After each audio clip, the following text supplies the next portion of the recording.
Hello everyone, मेरा नाम गौरव है और आज हम पढ़ेंगे इरेशनल नंबर्स के बारे में। जानेंगे इरेशनल नंबर्स क्या होते हैं, किस तरीके से आप उसे आइडेंटिफाई कर सकते हैं, एंड नेक्स्ट पार्ट में कि आप किस तरीके से इरेशनल नंबर्स को रिप्रेजेंट करेंगे नंबर लाइन पे। ये वीडियो बहुत ही ज़्यादा इंफॉर्मेशनल होने वाली है, सो प्लीज़ आप इसे एंड तक ज़रूर देखिए। So without wasting any time students, get started, let's start the class.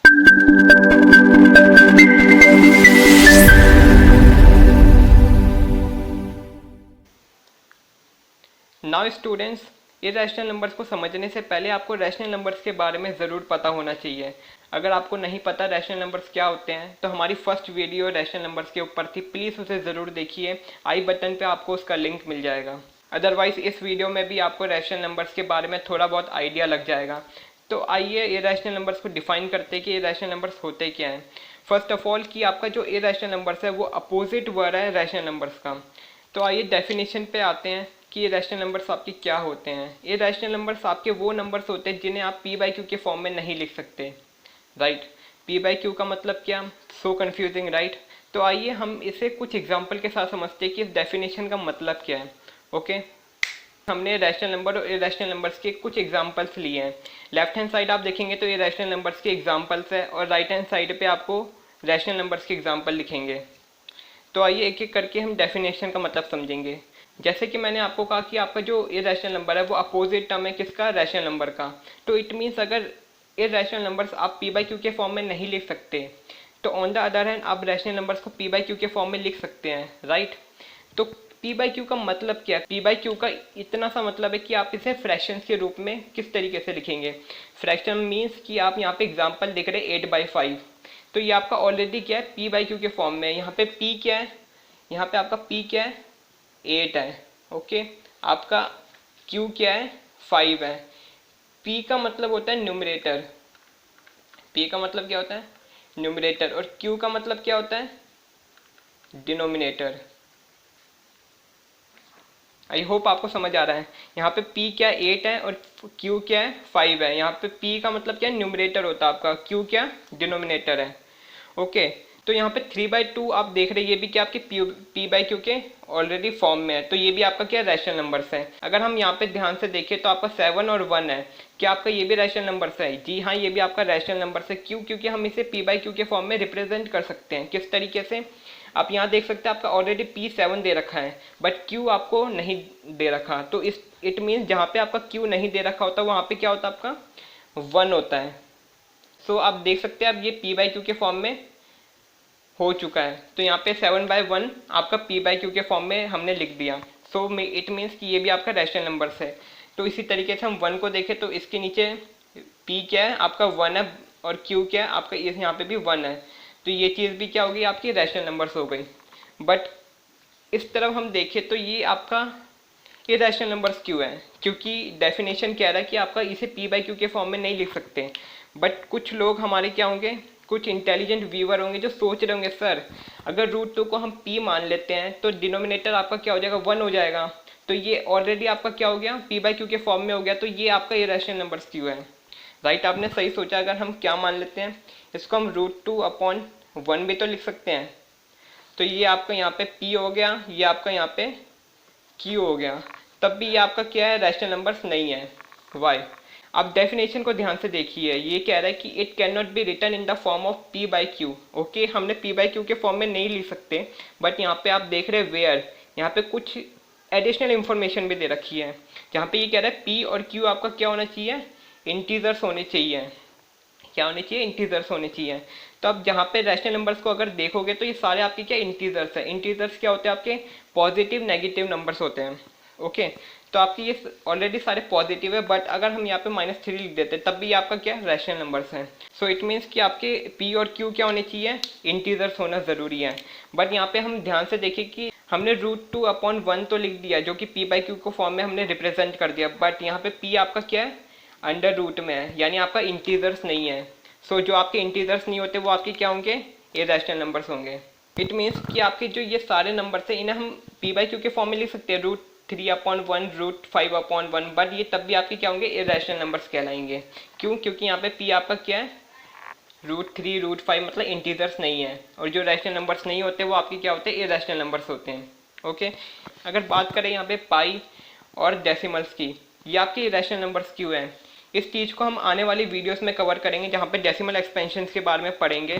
ठीक है, हम रैशनल्स और इरेशनल्स के डेसिमल एक्सपेंशंस के बारे में जानेंगे। वहीं पर ही हम ये भी समझेंगे कि आपका पाई और ये जो डेसिमल एक्सपेंशन वाले इरेशनल नंबर्स होते हैं, ये आपके डेसिमल्स नंबर वाले इरेशनल नंबर्स होते हैं, ये आपके इरेशनल नंबर्स होते क्यों हैं। इस वीडियो में हमने जाना कि अंडर रूट वाले जो नंबर्स होते हैं वो आपके इरेशनल नंबर्स होते हैं। बट एक क्वेश्चन यहाँ से अराइज होता है, क्या आपके सारे अंडर रूट वाले नंबर, मीन्स कि आपके हर एक स्क्वायर रूट वाले नंबर क्या इरेशनल नंबर्स होते हैं? सो इसका आंसर है नहीं। आइए इसको भी हम एग्जांपल के साथ समझते हैं, इसका मतलब क्या है जो मैं कहना चाहता हूँ। ओके, सो मैं एज्यूम कर लेता हूँ कि सारे पॉजिटिव नंबर्स है वो हम लेट से m मान लेते हैं। ओके, हमने m मान लिया, लेट कर दिया हमने कि m क्या आपका m इज एनी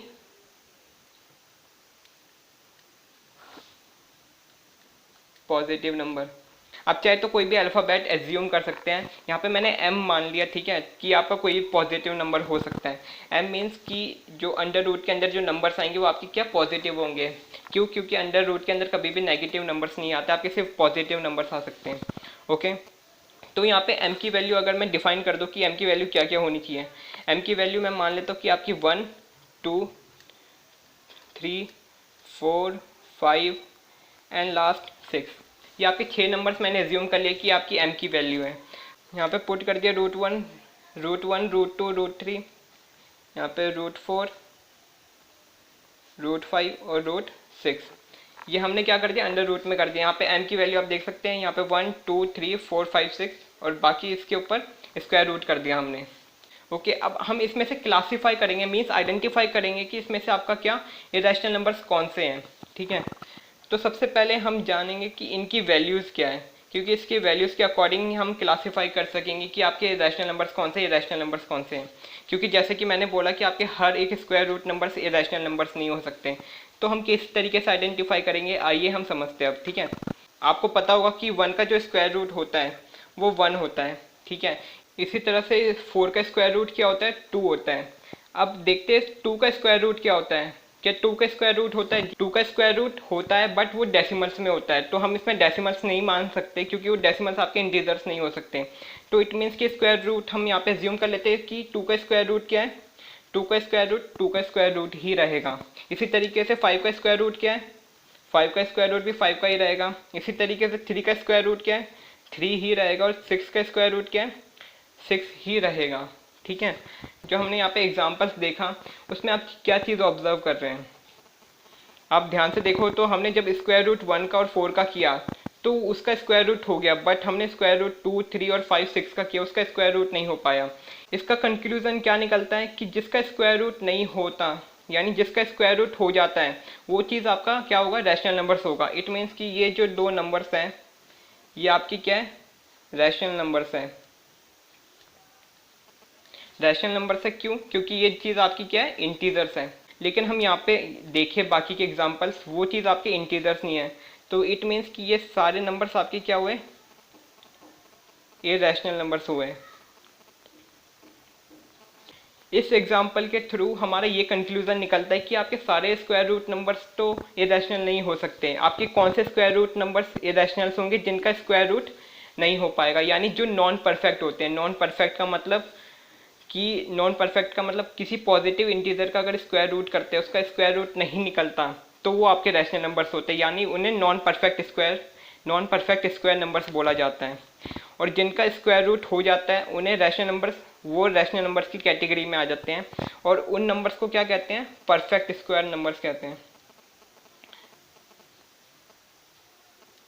पर ये परफेक्ट स्क्वायर नंबर्स है, यानी जो परफेक्ट स्क्वायर नंबर्स होते हैं वही आपके रैशनल नंबर्स होते हैं, और जो आपके नॉन परफेक्ट स्क्वायर नंबर्स होते हैं वो आपके इरेशनल नंबर्स होते हैं।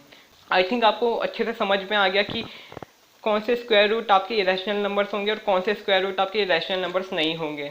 सो इसके लिए आपको स्क्रीन पे एक क्वेश्चन दिख जाएगा जिसमें आपको आइडेंटिफाई करना है कि इन नंबर्स में से आपके कौन से इरेशनल नंबर्स हैं और कौन से रैशनल नंबर्स हैं। Please let me know your answers in the comment box. So move on करते हैं हम अपने नेक्स्ट पार्ट में, जहाँ पे हम सीखेंगे कि किस तरीके से इरेशनल नंबर्स को रिप्रेजेंट करना है नंबर लाइन पे।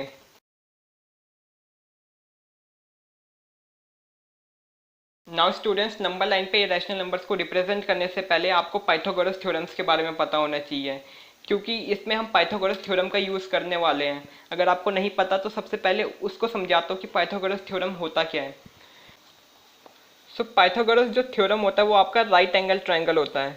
तो आपको मैं ट्रायंगल बना के दिखाता हूँ कि वो होता कैसा है।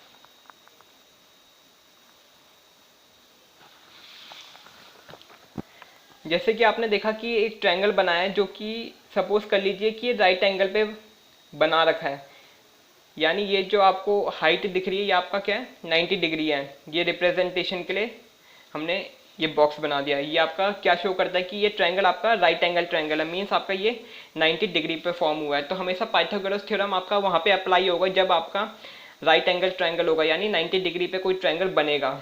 ठीक है, तो इसमें साइड को हम एज्यूम कर लेते हैं आपका ए है, ये बी है, ये सी है। ओके, तो ये जो ए बी है ये आपका क्या कहलाता है, आपका हाइट कहलाता है। और जो बी सी है ये आपका बेस कहलाता है। और जो ए सी है सबसे लॉन्गेस्ट साइड होती है ये, ठीक है, ये सबसे लॉन्गेस्ट साइड होती है जो कि आपका हाइपोटेनस कहलाता है। तो पाइथागोरस का एक फॉर्मूला होता है जो कि हमें इसमें भी अप्लाई करना है जब हम रिप्रेजेंट करेंगे रैशनल नंबर्स को। सो इसका फॉर्मूला होता है हाइपोटेनियस। हाइपोटेनियस को यहाँ पे मैं h मान लूँगा, हाइट को सपोज मैं a मान लूँगा और बेस को मैं b मान लूँगा। b से बेस हो गया, a मतलब एल्टीट्यूड, हाइट को हम क्या बोलते हैं, एल्टीट्यूड भी बोलते हैं, क्या, एल्टीट्यूड। ओके, एल्टीट्यूड भी बोलते हैं, इसलिए हमने a मान लिया, हाइपोटेनियस को h मान लिया। तो इसका फॉर्मूला क्या होगा, इसका यहाँ पे फॉर्मूला, ओके, इसका फॉर्मूला क्या होगा, एच स्क्वायर मीन्स हाइपोटेनियस का स्क्वायर इज इक्वल टू ए का स्क्वायर मीन्स हाइट का स्क्वायर या एल्टीट्यूड का स्क्वायर प्लस आपका बेस का स्क्वायर। तो आपका ये क्या है, फॉर्मूला है पाइथागोरस थ्योरम का। तो ये फॉर्मूला हम यूज़ करेंगे अपने रिप्रेजेंटेशन के समय, और आप समझ गए कि ये फॉर्मूला राइट एंगल ट्रायंगल पे ही अप्लाई होगा। ठीक है, तो किस तरीके से होगा, आइए रिप्रेजेंट करते हैं। तो स्क्वायर रूट को हमें रिप्रेजेंट करना है नंबर लाइन पे। तो नंबर लाइन पे रिप्रेजेंट करने से पहले हमें नंबर लाइन क्रिएट करनी पड़ेगी। सो इसके लिए आपको एक स्केल अपने हाथ में रख लीजिए और एक पेंसिल। तो आइए सबसे पहले एक नंबर लाइन क्रिएट करते हैं। आप एक नंबर लाइन क्रिएट कर लीजिए कितनी भी लेंथ का। सपोज़ कि यहाँ पे हमने 9 सेंटीमीटर का एक नंबर लाइन क्रिएट कर लिया। जो हमारा सेंटीमीटर का गैप होगा वो स्केल के अकॉर्डिंग ही होना चाहिए, राइट। तो यहाँ पे ये हम थोड़ा मार्क कर लेते हैं कि हमें आइडिया लग जाए कि एक एक सेंटीमीटर का कितनी लेंथ है। सो हमने यहाँ पे, आप देख रहे हो हमने कुछ डॉट लिख दिए। यहाँ से हमें क्या, हमें बार बनाने हैं। ये जो गैप है ये एक एक सेंटीमीटर का है। ओके, तो हमने सिंपल सी नंबर लाइन क्रिएट कर दिया। अब इसके ऊपर हम नंबर्स लिखेंगे। सो हमें जो नंबर्स होंगे वो सारे पॉजिटिव होंगे। ओके, एक नंबर लाइन में नेगेटिव नंबर्स भी होते हैं, पॉजिटिव नंबर्स दोनों होते हैं, बट हमें स्क्वायर रूट को रिप्रेजेंट करने के लिए सिर्फ पॉजिटिव नंबर्स की ज़रूरत है। तो हम यहाँ पे 0 से स्टार्ट करेंगे, 1 2 3 4 5 6, इतने नंबर्स की ज़रूरत होती है ज़्यादातर। हमने ये पॉजिटिव नंबर्स लिख लिया। एक नंबर लाइन को दिखाने के लिए हमने माइनस में भी एक नंबर दिखा दिया। अब ये नंबर लाइन बनाने के बाद अब यूज़ करेंगे हम पाइथागोरस थ्योरम। किस तरीके से अप्लाई करना है आप ध्यान से देखिए। ये मैंने राइट एंगल ट्रायंगल बना दिया। ओके, यहाँ पे मैं नाम भी दे देता हूँ, उसका ए हो गया, बी हो गया, सी हो गया। ये चीज़ हमेशा याद रखना कि जो स्क्वायर रूट नंबर आपको रिप्रेजेंट करने के लिए बोला जाएगा नंबर लाइन पे, वो राइट एंगल ट्रायंगल पे हमेशा आपका हाइपोटेनियस होगा, हाइपोटेनियस साइड पे आएगा। ओके, बाकी के जो दो साइड होंगे वो हम एज्यूम करेंगे नंबर्स की, ऐसे कौन से नंबर्स हम लेंगे कि आपका स्क्वायर रूट 2 आ जाए। आपको चाहे कोई भी नंबर हो उसमें से आप क्या कर देना, n-1। n यहाँ पे क्या है, हमने n यहाँ पे मान लिया कि आपका कोई भी नंबर हो सकता है, चाहे 2 हो, चाहे 3 हो, चाहे 4 हो। ठीक है, ये आपका अंडर रूट में होगा। यहाँ पे जो नंबर होगा उससे -1 कर देना। इसका इस्तेमाल करेंगे इन दोनों को फाइंड आउट करने के लिए। अब किस तरीके से होगा, चलिए आइए।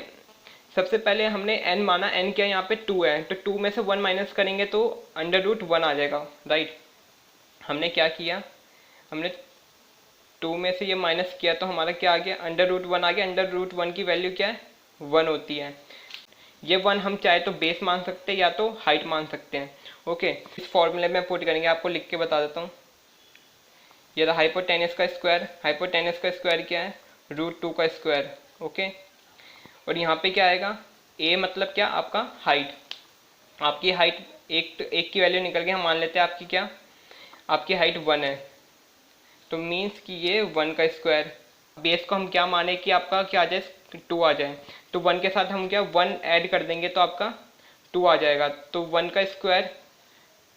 ठीक है, तो हमने बेस में कर दिया 1 का स्क्वायर। अब इसको सॉल्व करेंगे तो ये स्क्वायर रूट हट जाएगा और क्या बचेगा, 2 बचेगा, और इसका 1 का स्क्वायर 1 हो जाएगा, 1 और यहाँ पे 1 का स्क्वायर 1 ही रहेगा, तो 1 + 1 आपका 2 आ जाएगा। तो ये चीज़ आप देख रहे हैं, ये दोनों क्या आ गए, इक्वल आ गए, यानी जो हमने वैल्यू पुट करी वो आपकी सही है। तो अब इसको हम किस तरीके से यूज़ करेंगे, यहाँ से हमने वैल्यू निकालने का हमारा यही मोटिव था कि हम इसमें इस तरीके से हम डिज़ाइन करने वाले हैं। मीन्स आप बेस क्या लोगे, 1 लोगे, और हाइट क्या लोगे, 1 लोगे, जिससे आपका √2 का जो हाइपोटेनस निकलेगा वो आपका क्या निकलेगा, √2 निकलेगा। तो आइए बनाते हैं इसको, किस तरीके से बनाना है। तो हमने डिसाइड किया था कि अपना बेस हम 1 लेंगे, तो हम स्टार्ट कहाँ से करेंगे, 0 से करेंगे, तो 0 से 1 सेंटीमीटर यहाँ तक, तो आपका बेस यहाँ से लेके यहाँ तक होगा, और हाइट कितनी होगी, 1 होगी। 90 डिग्री का एल्टीट्यूड बनाने के लिए, मीन्स हाइट बनाने के लिए आपको स्केल का यूज़ नहीं करना, आप चाहे तो प्रोटेक्टर का यूज़ कर सकते हैं, या तो फिर आप कंपास से भी 90 डिग्री बना सकते हैं। अगर आपको इससे नहीं आता तो आप चाहे तो प्रोटेक्टर का यूज़ भी कर सकते हैं।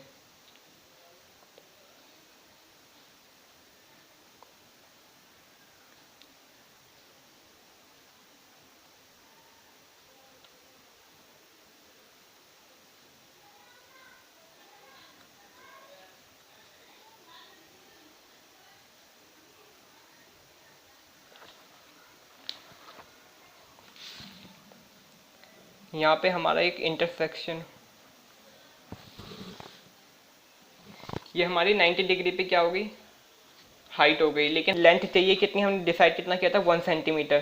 तो हम यहाँ से देखेंगे कि 1 सेंटीमीटर कितना, आप देख सकते हो यहाँ पे 1 है, यहाँ से लेके सिर्फ यहाँ तक आपका क्या है, 1 सेंटीमीटर है। ये जो मैंने यहाँ पे मार्क किया है, ये हल्का सा जो ये मैंने मार्क किया है, ये आपका 1 से लेके यहाँ तक 1 सेंटीमीटर है। यहाँ पे लेट्स से मैं यहाँ पे मान लेता हूँ C मान लेता हूँ, इसको मैं B मान लेता हूँ। ओके, यहाँ पे आपका 0, ये O मान लेते हैं, ये लेट्स से ये आपका O हो गया, मतलब 0 को रिप्रेजेंट करता है। ये आपका B हो गया ये साइड, और ये यहाँ पे जो मैंने मार्क किया हल्का सा, ये आप देख सकते हैं यहाँ पे मार्क किया, ये आपका C हो गया। यहाँ से लेके C B के आपका 1 सेंटीमीटर, और OB मतलब 0 OB के आपका 1 सेंटीमीटर। अब आपको क्या करना है कि ये जो पॉइंट है इसको 0 के साथ कनेक्ट कर देना है, यानी हाइपोटेनस बनाना है। हमने यहाँ क्या किया, हाइपोटेनस बना दिया, यानी ये आपका 1 सेंटीमीटर ये हो गया, 1 सेंटीमीटर आपका ये हो गया। इससे क्या होगा, आपका स्क्वायर रूट हाइपोटेनस क्रिएट हो गया। अब हमें क्या करना है, कंपास के साथ 0 से लेकर C तक का गैप खोल देना, इतना सा गैप है। हमें 0 पे ये कंपास का पॉइंटर रखना है और पेंसिल C पे होनी चाहिए। यहाँ से हम क्या करेंगे, स्लाइड करेंगे, आप देख सकते किस तरीके से ये हमने इस तरीके से ऐसे किया, और यहाँ पे आप देख सकते हैं यहाँ पे जो इंटरसेक्शन हुआ, इस लाइन पे जो इंटरसेक्शन हुआ इस यहाँ पे, ये आपका क्या होगा, √2 रिप्रेजेंट हो गया। यानी 0 से लेकर आपका इस पॉइंट तक जो नंबर क्रिएट हुआ है, ये आपका क्या हुआ, √2 रिप्रेजेंट हो गया। डेट्स इट, आपको इतना ही करना था। ठीक है, आई होप कि आपको समझ आया होगा। तो इसके लिए एक और क्वेश्चन आपको दे देता हूँ, आपको इसे खुद रिप्रेजेंट करके दिखाना है कि आपको कितना समझ में आया। ओके, तो मिलता हूँ मैं आपको अगली वीडियो में एक्सरसाइज 1.2 के साथ। तब तक के लिए अगर आपने इस चैनल को सब्सक्राइब नहीं किया तो प्लीज़ इसको सब्सक्राइब करिए, और अपने दोस्तों के साथ शेयर करिए और लाइक करिए। कोई फीडबैक देना चाहते तो कमेंट बॉक्स पे ज़रूर बताइए, और मैं मिलता हूँ अगली वीडियो में। तब तक के लिए keep learning, keep studying, bye.